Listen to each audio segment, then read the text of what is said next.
Greetings, everyone, and welcome to the Law Hour and Editorial Review. Now, the Law Hour is an educational service brought to you in the public interest. I'm your narrator, Gordon. Now, the Law Hour and Editorial Review is heard nationally and internationally 7 days a week here in the United States and around the world in more than 120 countries worldwide over the Internet. For more information about the Law Hour and Editorial Review, please visit our webpage at georgegordonlaw.org. Again, that's georgegordonlaw.org. Now, the Law Hour and Editorial Review brings you important information about law, science, education, politics, religion, health, history, economics, news, and current events. All right, we've been talking about health. It comes from the International Forecaster. They have a section on health once or twice a week. It puts out more than 100 issues a year. Costs $160. I cut out the health section. I put it into a binder. And then I save those in alphabetical order so that in the event that I come up with an appendicitis, liver failure, kidney stones, or some other disease, some other malfunction of my body organs, I know what to do about it. I don't need a doctor.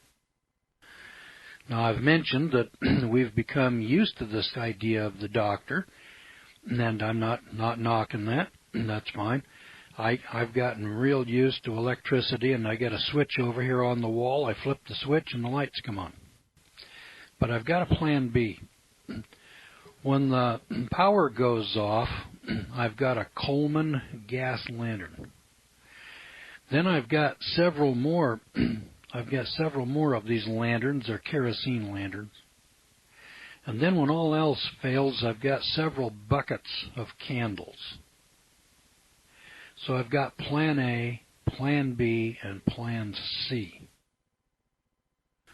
So I got to thinking about that as it relates to health. Now, you know, all of us get sick from time to time.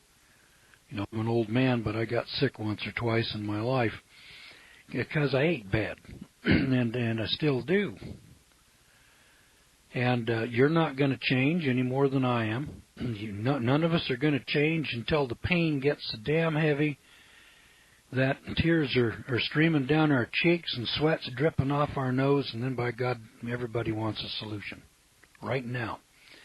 So I thought maybe I should start preparing for that solution up front, kind of like I did with the electricity. I got my Coleman lamps.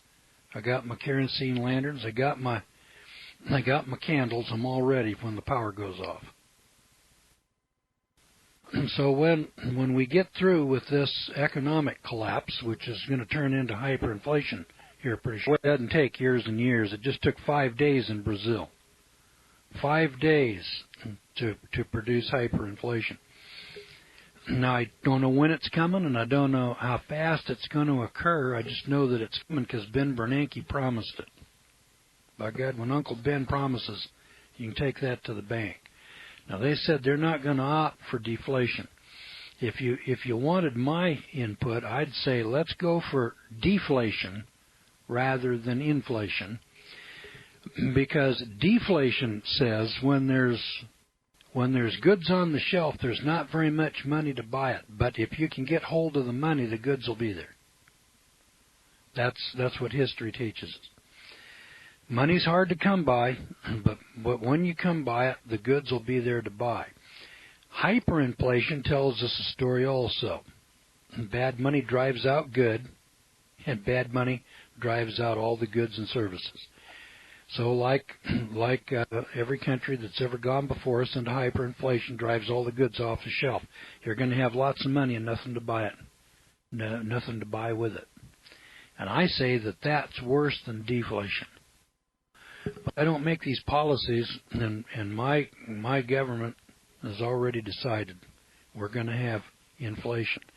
And now they're in the process. They got a $5 trillion inflationary program coming online right now. And so I got to thinking about that, and I said, you know, that's going to drive health care services right out of the marketplace. And I better have a Plan A, a Plan B, and a Plan C. Now, my Plan A is to stay as healthy as I can, to facilitate that, I quit smoking, I quit drinking. I try to watch that sugar intake. I quit drinking soda pop. Although, the other day I had a root beer float. And I've done that twice. In the year 2010, I had 2 root beer floats this year. Now that's an excess, and I don't deny it. But that's not drinking a soda pop a day. Now, the average American is sucking up about 135 pounds of sugar. And you can't do that for very long, because if you do, you're going to come down with diabetes. So when this diabetes comes along, when this liver failure comes up, when this heart attack strikes and there's no doctor, no hospital, there's no emergency room services, then what are you going to do? Do you have Plan B? Well, here in the International Forecaster in the health section is a story about how did it get this way. Talking about most common mistakes, preventive health and preventive health care is one of the major concerns in America, second only to the health of the economy. Now, I see an awakening on many different levels in our society, but in particular for the need to acquire knowledge about what to do in health emergencies and how to prevent these health problems. Now, if you knew how to seriously protect your health, you probably would. So I'm going to pause right here. I don't believe that for a minute. And I've been watching people for years and years, and I don't see people, in general, just the average Joe Sixpack, I don't see anybody out there too concerned about their health. 27% of us are fat as pigs. We're drinking Coca-Cola at an astonishingly high level, doubled our consumption over the past 20 years. I'm going to take exception to that statement over there. Now, it is true there's a lot of people out there. 12% of the people in America are indeed concerned about health. And if that's the 12% she's talking about, well, that's true. But then the other 88% don't give a rat's ass about what's in the food. They don't read the labels and couldn't care less. In fact, I saw a number the other day that was pretty shocking. 2 weeks after the election, they went out and asked people, did the Republicans or the Democrats win? 50% of the people polled couldn't tell. 50%. Couldn't tell whether the Republicans won or the Democrats. For your information, it was the Republicans. But that's because I was reading the newspapers and watching Brian Williams and Katie Couric. So the average American has not awakened and is not very likely to awaken. So you can forget that. Now, if you're awake and you're kicking around here, listen to this. We've gotten away from our fundamental health laws, and we've invested in corporate insurance plans and governments to save our health. Now, God gave us the divine institution of human government. And when rulers no longer do good works but terrorize the people to do evil, it's time that the people stand up and take action, put on the whole armor of God. Now, here's a health secret. Normally, I report of health secrets that will empower you. However, this health secret is a detriment to humanity.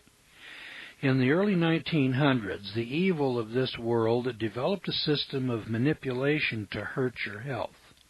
George Bruntgam, Florida state attorney, obtained a copy of the Rules for Revolution. Now, these rules were not the rules of revolution for the U.S. patriot, but rather they were documents captured in Dusseldorf, Germany in 1919. And they were the communist rules for revolution. So why am I mentioning this? Well, immediately on this list is the communists' plan to ruin your health. And it says corrupt the young, get them away from religion, get them interested in sex, make them superficial, cause a breakdown of old moral values, honesty, sobriety, faith in the pledged word, and destroy their ruggedness, unquote. So when you hear the current administration crafting an agenda to curb obesity, high blood pressure, or some other malady, you can bet that it isn't about curing the disease, a disease that they have purposely created. They do not want to make you more robust. They don't want to make you stronger. That would defeat their purpose. It is about deception and reinforcing more control to secure the next stage to further degrade your health and freedom. If you accept this truth, then the secret is out, and you are now empowered to take a stand and to fight back. Don't hope. Decide. Now, did you know that our government and the health industry promote organ transplants? On the surface, that may look like a good thing. However, through the licensing of toxins, drugs, tobacco, genetically modified foods, and other poisons, we eventually experience organ disease. And we can conclude that something is amiss when every 16 minutes a new name is added to the National Organ Transplant waiting list. So if you are a donor and you have indicated so on your driver's license, your relatives will get the bill from the hospital for the harvesting of your organs. So hang on here a second, boys and girls. Did you know that? Let's suppose now that you said, well, I'm going to give you an organ transplant. You put that on your driver's license, you get killed in a car wreck, they haul you off to the hospital, take out your eyes and your guts, your heart, and so on. They pass those on. The medical establishment gets that free. You've donated it. The cost of harvesting those organs from you get passed on to your estate. Nobody told you that, did they? Well, you didn't think about it.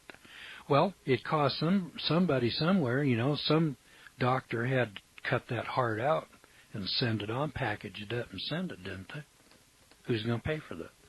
Now, if you need to replace a diseased organ, you're on the recipient end, the hospital is going to charge you $250,000 for a new kidney, $300,000 for a pancreas, $400,000 for a lung, $520,000 for a liver, and the king of transplants is your heart, and that costs $650,000.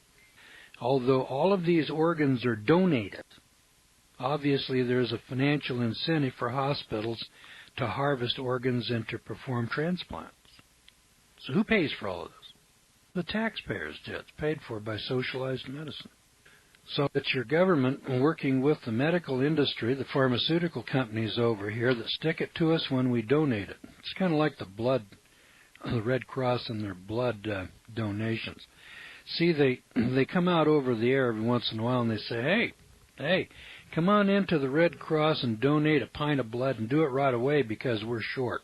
And we especially need type A or type B or type O or type this or type something else.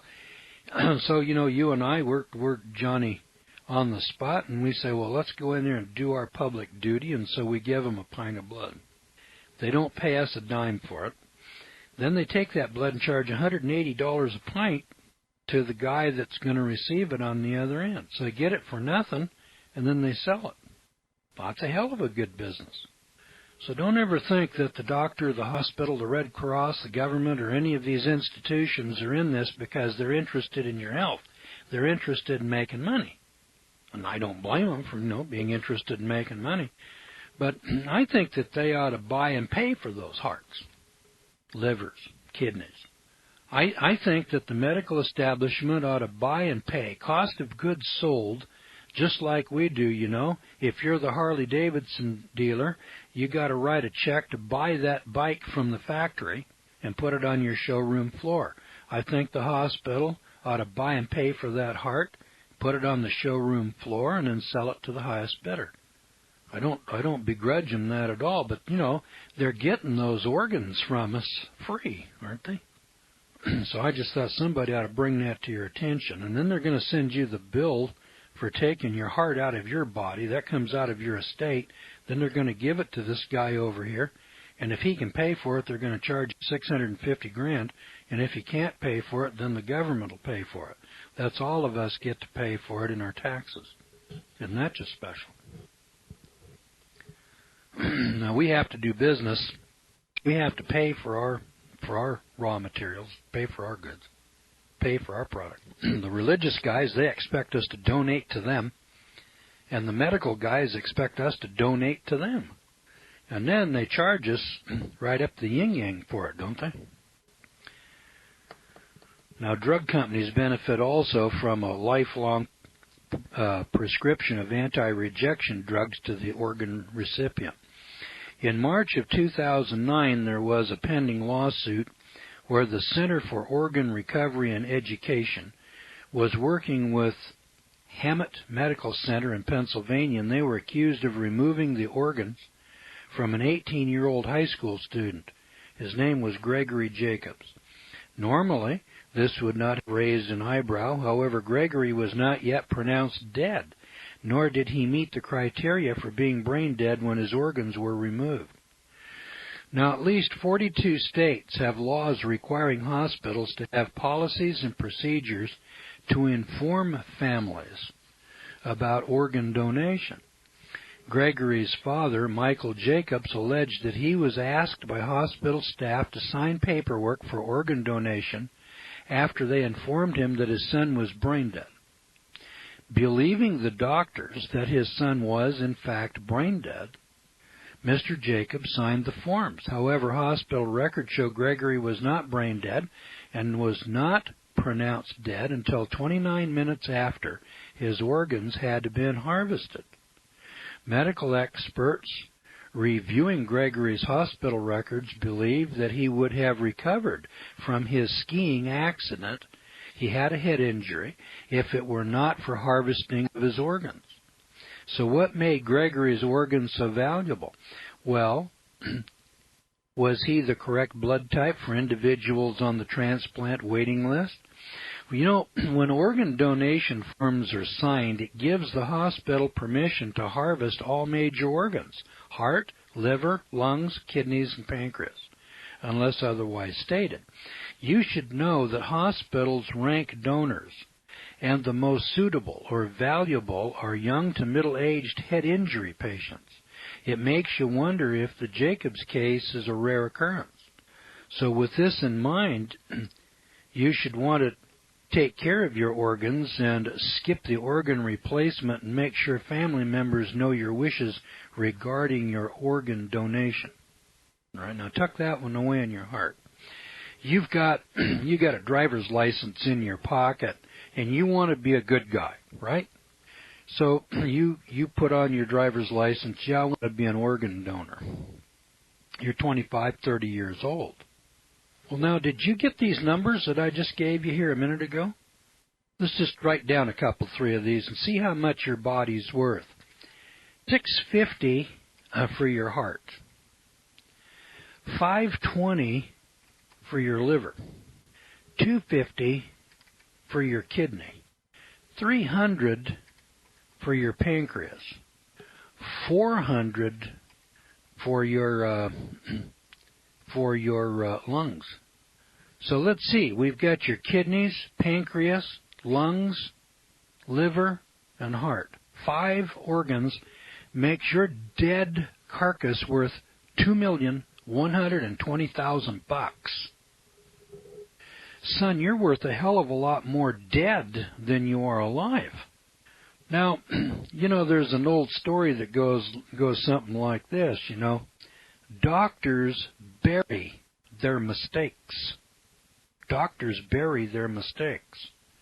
So like this Jacobs case over here, who in the hell knows whether or not you were dead when they harvested your organs? Now that's just the raw materials.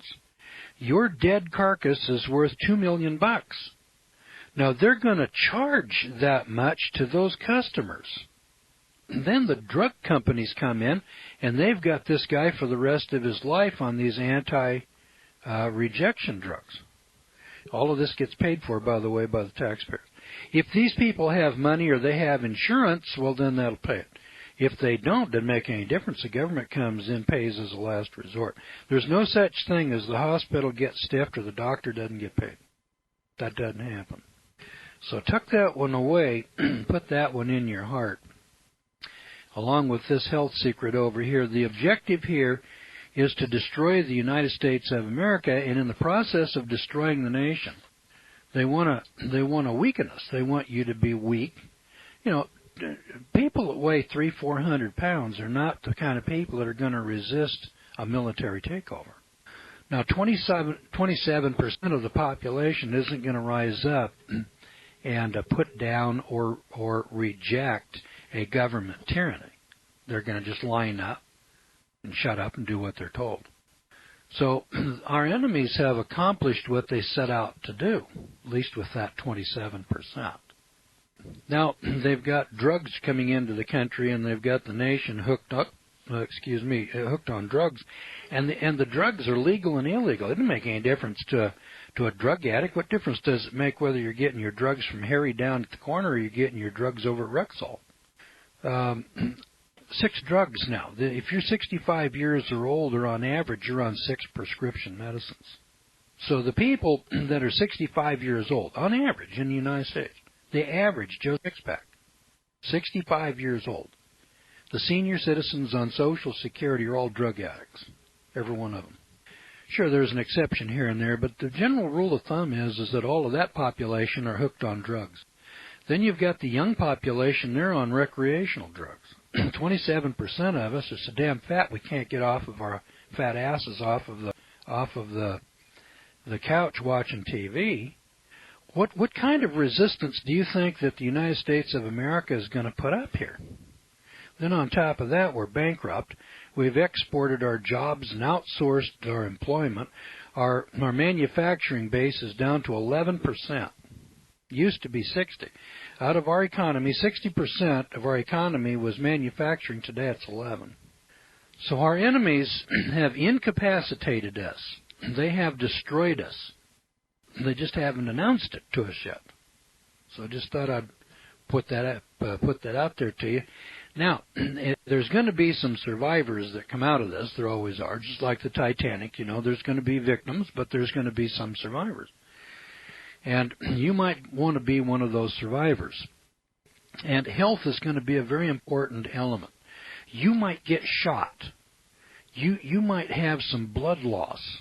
Do you know what to do when you have blood loss? Do you know how to minimize that blood loss? You know, what are you going to do with the gunshot wound? Have you got any idea what you might do with that? Now, I don't deny if you get shot in the lung, you're probably just deader than a popcorn fart, but, you know, maybe you get shot in the arm, maybe you get shot in the leg, maybe you got some gangrene setting in here or something on that order. Have you got any idea what you might do with a wound like that, how you might treat that without a doctor, a hospital, and so on?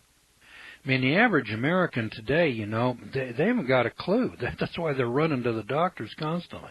I mentioned my granddaughter the other day. I mean, that poor girl's as dumb as a box of rocks. You know, sweet girl, I don't deny it. But, you know, the poor girl doesn't have any training or any education, doesn't know what the hell to do. The kid gets a snotty nose, she runs off to the pediatrician with him. So when this kid comes down with some kind of a real disease, you know, where he's really got some problems, what is she going to do when there's no doctor available? Oh, the kid will die. She didn't know what the hell to do with him. Now, my old granny never batted an eyelash. It didn't make any difference if somebody had pneumonia or the croup or the flu or whatever the hell it was. But, you know, those old ladies, they just got in there and they were tearing up sheets and they were putting mentholatum on this and pouring a little of this and that and together, and they were giving you these god-awful. They were treating you. Whether it was the right treatment or the wrong treatment didn't make any difference. But by God, they were out there treating you. They're doing something, even if it was wrong. They had a plan. They knew what to do next. So that's why I thought I'd bring this to your attention. Number one, you got a bunch of enemies out there that seek to destroy your health, and they've already done that. Now they've got control of your health care system. You're so incapacitated now that without their doctors and hospitals and their funding programs and insurance companies, you're just dead in the water. Okay, so they've succeeded again. So now, if there's any strength left in your body, if there's any willpower left to resist, what are you going to do for Plan B? And then what if Plan B doesn't work? Do you have a Plan C? And that's why I recommended the International Forecaster in this series that they have every week in the Forecaster here that deals with health, because they've got a plan. This is the way you deal with this. So in the first program, I says, take a look at appendicitis. Yep, here's the way to deal with appendicitis. That's why last week I took Natural Remedies Encyclopedia. So here's 500 sicknesses and diseases. Here's 500 cures. And you get that, from the Baker Creek seeds. So the moral to the story is health is important. Health up front, or protection or avoidance of bad health, is the way to go. Most of us aren't going to do that. So now when you actually get sick, you have the appendicitis, your liver is failing, your kidneys are full of stones, and we got to dissolve these stones and get them out. We don't have a doctor. What do we do next? So that's the moral to this story. The program you are listening to is 100% sponsored by you, the listener, on this First Amendment Rights Media channel. You will notice that there are few commercials on this radio network. There's a good reason for that. Corporate advertising dollars come with strings that limit program content. So without your help, these programs cannot continue on satellite, internet, or our several affiliates. These programs are not commercially viable and must be supported by those faithful to the cause of truth. Look for the button to sponsor your favorite programs. We will also give you unlimited archive access to all of our programs. We're asking you to give much less than a tithe, so that you may also send support directly to a particular program host, cause, and anywhere else the Spirit may lead you. Do all to the glory of our God and Creator, for His holy nation, the only kingdom that will last forever. Thank you for listening. All right, we're talking about health. What do you do when there is no doctor? Now, there's a publication here. It's called the International Forecaster. I give them a plug here every program. Get the name and number down here. It's Bob Chapman, and it's Post Office Box 510518, Punta Gorda, Florida. And the zip code is 33951-0518. And he says here that he isn't going to get this letter that you're going to send to him if you don't use that zip code +4. This is an international financial, economic, political, and social commentary. Probably the best one in the business, and certainly the most prolific. 2 issues a week. It's 104 a year, 100 anyway.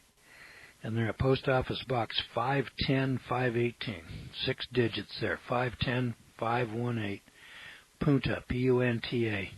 P as in pumpkin. U-N-T-A. Punta Gorda, G-O-R-D-A, Florida, 33951-0518. Now, if you got that down, that's fine. Now, if you're online, you can send this guy an email. It's bob at INTFORECASTER,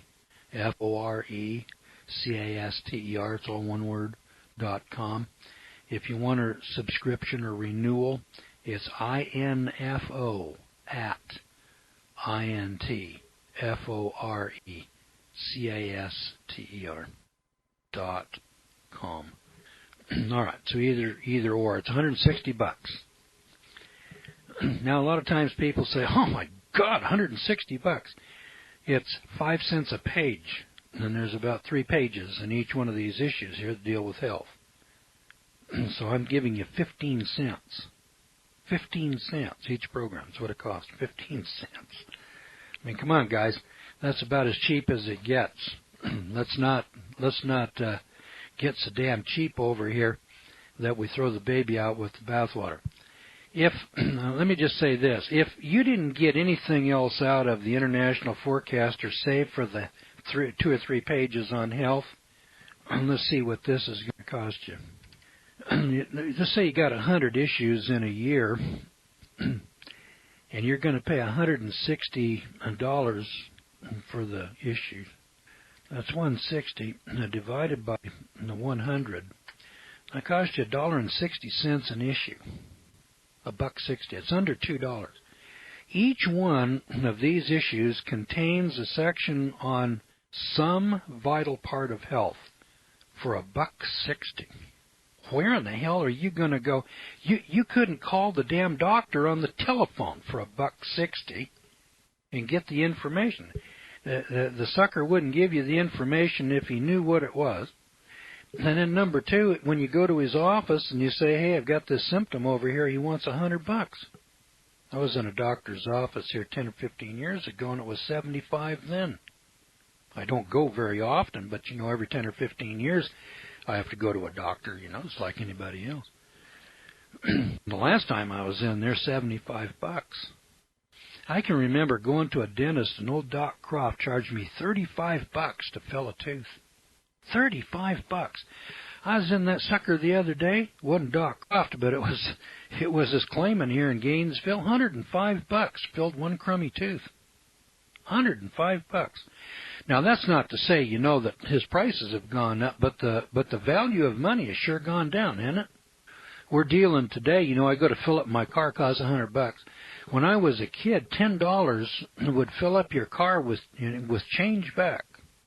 Now I go in with a $100 bill, and sometimes I get change, and sometimes I don't. Just thought I'd point that out.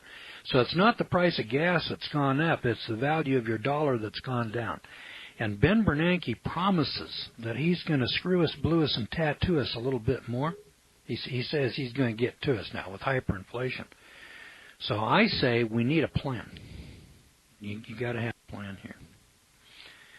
Now, it used to be that old age didn't catch up with us until we were all past 40. Well, that's not true anymore. The toxins that we now are in contact with are invasive, from the termite prevention at your home to the toxic chemicals in the foods and prescription medications.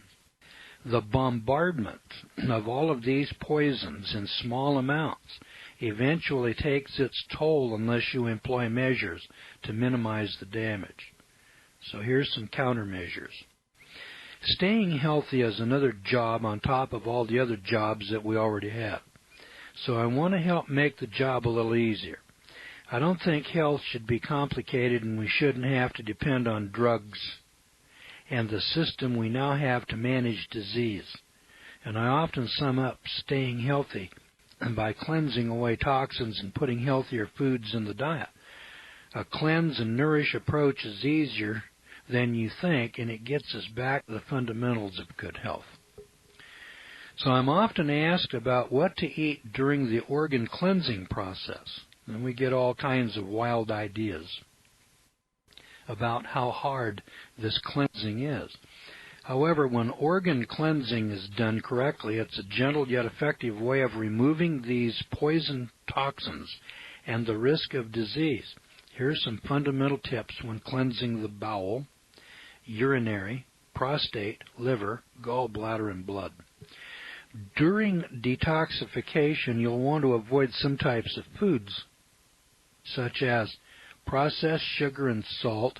Organic Celtic sea salt is the exception. Make sure you take plenty of it. But stay away from white flour, saturated fats, dairy products, fried foods, alcohol, caffeine, soda pop, artificial sweeteners, and all fast foods, and processed foods, processed vinegar.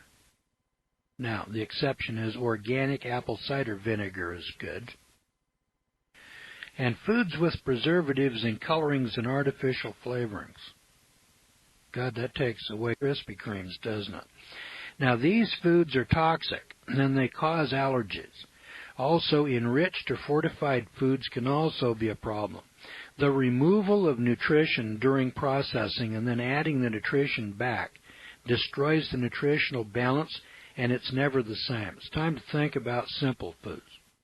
These are foods that are in your original packaging and are not processed or laced with toxic chemicals. You'll spend 30 minutes in the kitchen preparing meals, and you'll be healthier for it. Now, as I've said before, that's a fantasy. That's a wild idea. It's a good idea, but most of us aren't going to do that. Krispy Kremes are still pretty good, and many of us are still hooked on soda pop and so on. But as I said earlier, I said when there's no doctor there now to solve your problem and you got to have a solution, this is what we call Plan B. Plan B. It's the international forecaster. Now, the Plan A that I mentioned to you last week is called Natural Remedies Encyclopedia. That's Plan A. Now here for Plan B, when there's no doctors around. I want to be able to take care of whatever it is that I need. And I got to have the supplies on hand. I got to know how to get the supplies. Now I've got an herb bed out here so that I've got a lot of these natural herbs that I'm going to need. I've got a juicer sitting on the shelf. And if I can get the apples, if I can get the carrots, then I can juice them. I can rebuild my liver, my kidneys. I can clean the kidney stones out of my kidneys. I can do it by myself without the doctor.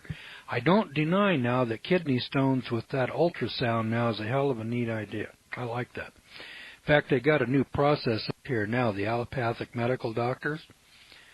Let's say you got kidney stones and you're in great pain. See, they got this ultrasound thingy. First they take an x-ray and they say, oh my God, you're just full of kidney stones. And they take this ultrasound machine and they just break them up right through your stomach lining or wall. And then you urinate them out and they'll just fine dust comes out. Oh, they charge for that. I mean, it's not a free service. But, and I don't deny it, that's a hell of a neat program. I like that. Then I can eat all the Krispy Kremes and Coca-Cola that I can stuff into my fat face. And then when I develop these kidney stones, I can just come break them up and they pass through and they don't even hurt. And I can pass the bill on to the insurance company or the U.S. government, and you taxpayers can pay it for me. So I can live my profligate lifestyle, screw up my health, and then get out of it pain-free. Now that's the plan that I like. Unfortunately, that plan's coming to an end with the global financial crisis and the coming hyperinflation. So that's why I thought, let's get a Plan A, Plan B, and Plan C cooking here. And this is Plan B. Now, there may be a need for a Plan C.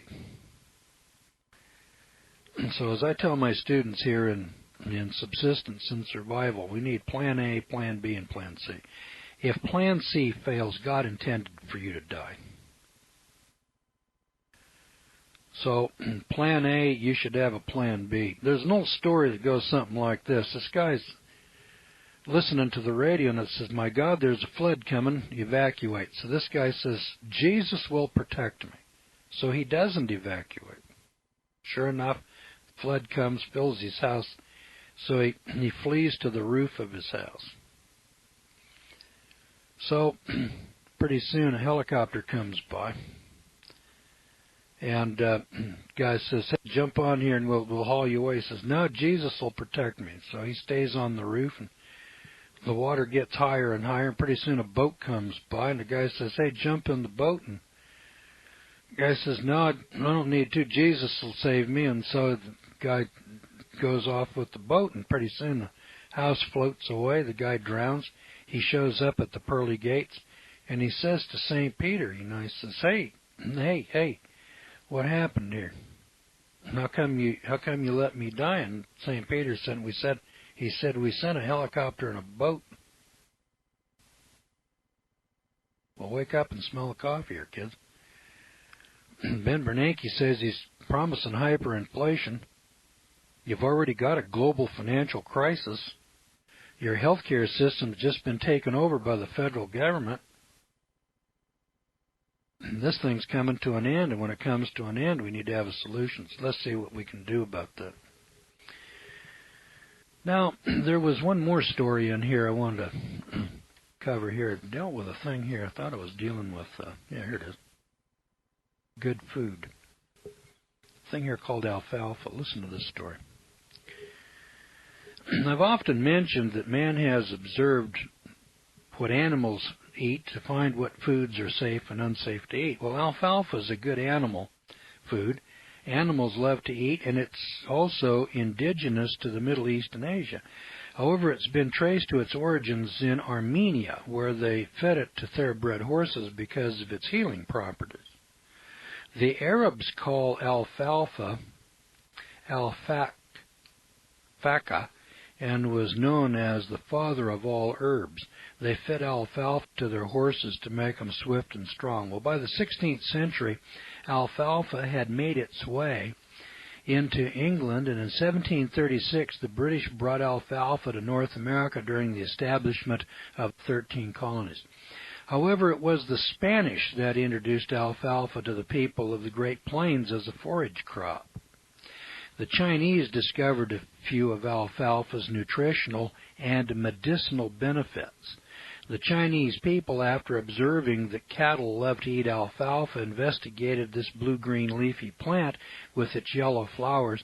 Initially, the Chinese concluded alfalfa as a vegetable dish and also used alfalfa sprouts as a food. They later discovered that it was a wonderful kidney and digestive aid, and the people of Colombia, they used alfalfa to treat coughs. Now, the early discoveries, a British herbalist, John Gerard, used alfalfa for stomach upset in 1597. They didn't know then why alfalfa worked so well to heal digestive problems. It wasn't until much later that a biologist, a guy named Frank Bauer, discovered that alfalfa contained 8 amino acids. Now, our body needs amino acids to help convert protein into energy for our cells. The human body needs 22 amino acids to do that. Without these 22 amino acids, we can't grow, repair cells, or maintain our health. Our body can manufacture its own 11 of these 22 amino acids. The rest, known as essential amino acids, must come from our foods. So if you don't get enough amino acids in your foods, your body begins to break down muscle tissue for the protein. So unless you replace the amino acids in your diet, you'll not build muscle mass despite increasing your exercise. Now, there's 3 or 4 of these herbs. Red clover is another one. I know it sounds like, cattle feed, and it is. But the blooms, the big red blooms that come off of that clover, is a blood cleanser. Yeah, it's called red clover. You take those you got red and white clover. We'll take the red clover. It grows great big clumps, great big leaves, great big flowers on it. And those flowers, when they're dried, you can keep those for years and years. And what you do is you take them and you make tea out of them. You take them, put some water in it, boil it, and drink that tea. You can get those amino acids out of it. Alfalfa does the same thing. Now, there's another product out there which is called barley green. Barley green. Write that down. This is going to blow your socks off. Barley green. What they do is, barley is a grass, just like wheat grass, barley grass. I let it go up, 4 or 5 inches. Before it heads out, they just cut it off. Chop it up real fine, dry it, grind it up into a fine powder, and then they give it to you. Now get this, it builds brain cells. Barley green builds brain cells. You can take a baby born to a crack mother, which is going to be a half-wit all of his life. It's like fetal alcohol syndrome. You take that baby and you feed them barley green. As soon as they're born, they'll be on breast milk, but you start feeding them barley green, it'll build brain cells and they'll be just as normal. In fact, we had one granddaughter here born to a crack mother, and that girl's smarter than the other 3, and they were all normal. And we thought, well, that one's going to turn out to be a half-wit, based upon statistics and health and nutrition. All right, so tuck that one away in your heart. Now, you want to cleanse your blood. You want to build strong, healthy cells, liver, brain, so on. All right, well, these green herbs do that. Alfalfa, red clover, and barley green. Here's one more. It's a kicker. It's called wheatgrass. Now, a lady by the name of Ann Wigmore, she's the one that discovered this wheatgrass. See these amino acids in here that build cells? All right, watch this. You've got cancer, so we put you on wheatgrass. Now, my wife had cancer. They built a greenhouse onto the side of the house, looking right at it right now as I look out the window. And they grew this wheatgrass in boxes, and you'll see this at the Wild Oats store. Go into the juice bar, tell them you want a spike of wheatgrass. The lady goes over with scissors. She's got a flat there, and she cuts off a bunch of this wheatgrass with the scissors, sticks it in the juicer, and she takes this wheatgrass juice, enzymes and all, sticks it in your carrot juice, you drink it down. Kills cancer on contact. Got that? It's one of the 14 cures to cancer. Wheatgrass. So, now you want to know, where do you buy this stuff? Well, most health food stores have it. And if you can't get it there, you can get it here from this international forecaster. Let me see if I've got an address here. Here it is, called Apothecary Herbs. www.thepowerherbs.com. Write that down. www.thepowerherbs.com. Now, if you don't have a computer and you're listening on radio, write down this number here. Apothecary Herbs, 866-229-3663. Now, if you're outside the United States, international number is 704-875-8010. So if you live in Canada or Bermuda or someplace, dial 704-875-8010. That's international. Now, I'm not sitting here saying that you got to buy from Apothecary Herbs. I'm sure that they can live without your business. But for your benefit, you want to write this down, because what if you're out here trying to buy this stuff and you can't get it anywhere? You know, you might call these guys and they don't have it. Well, then you ought to have Richard Schultz down. You ought to go into a health food store and tell them you're looking for a blood cleanser, and it's called Red Clover. And I'll bet you the guy in there will know just exactly what you're looking for and take you right over to it. You tell the guy, hey, I'm looking for a brain food called barley green. Any barley green? It's a powder. And then they tell you, hey, mix this with water and drink it down. Oh my God! I mean, that stuff would gag a maggot. And if you can drink that down in a glass of water, you're a better man than I am. And what I do is I sprinkle that stuff on food to kill the taste of it. You know, you say you're eating, you know, just for the sake of our discussion, you say you're eating a little broccoli. Take a teaspoonful of barley grain, sprinkle it over your barley. Stick some balsamic vinegar over the broccoli to kill the taste of the broccoli and the barley grain. You can get that down. That tastes pretty good. Now, some of this stuff, you know, you're going to have to kill the taste of it. And that's one of the complaints that I run into. A lot of times people say, oh, my God, that stuff's bad.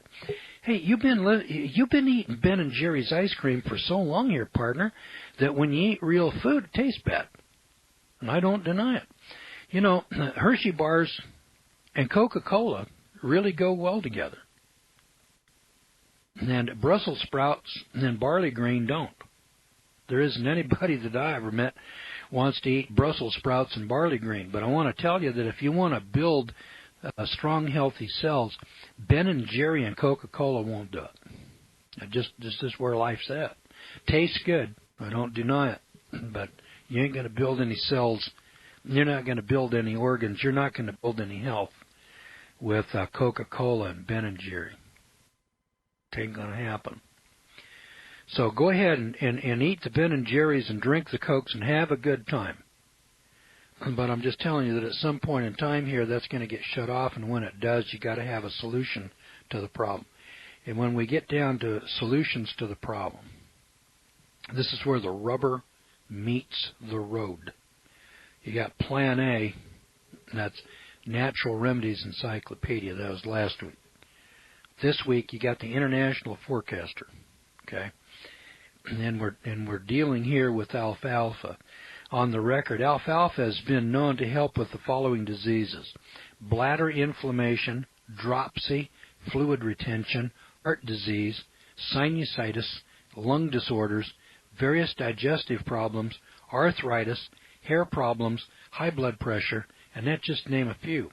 For the record, the Spanish changed the name to alfalfa. I'm so glad, too, because it doesn't produce a lot of phlegm in the throat trying to pronounce it. After the Civil War, alfalfa fell from common use and didn't regain its popularity until the 1970s as a salad ingredient. You might try this one. Have you heard of alfalfa sprouts? I mean, hell, you can buy those in any grocery store. A lot of these plants, clover and alfalfa, mung beans and so on, you can sprout those and then eat them as sprouts in your salad, because then you can put enough blue cheese dressing on there to kill the taste of it. Okay, children, I'm about out of time here again, so I'm going to have to give you a reminder here that you have been listening to the Law Hour and Editorial Review. Now, the Law Hour and Editorial Review brings you important information about law, science, education, politics, religion, health, history, economics, news, and current events. For more information about the Law Hour and Editorial Review, please visit our webpage at georgegordonlaw.org. Again, that's georgegordonlaw.org. I know you all want answers, and believe me, so do I, and I'll do my best to get them. Have you seen the Left Behind movies? Have you read the Left Behind fictional book series?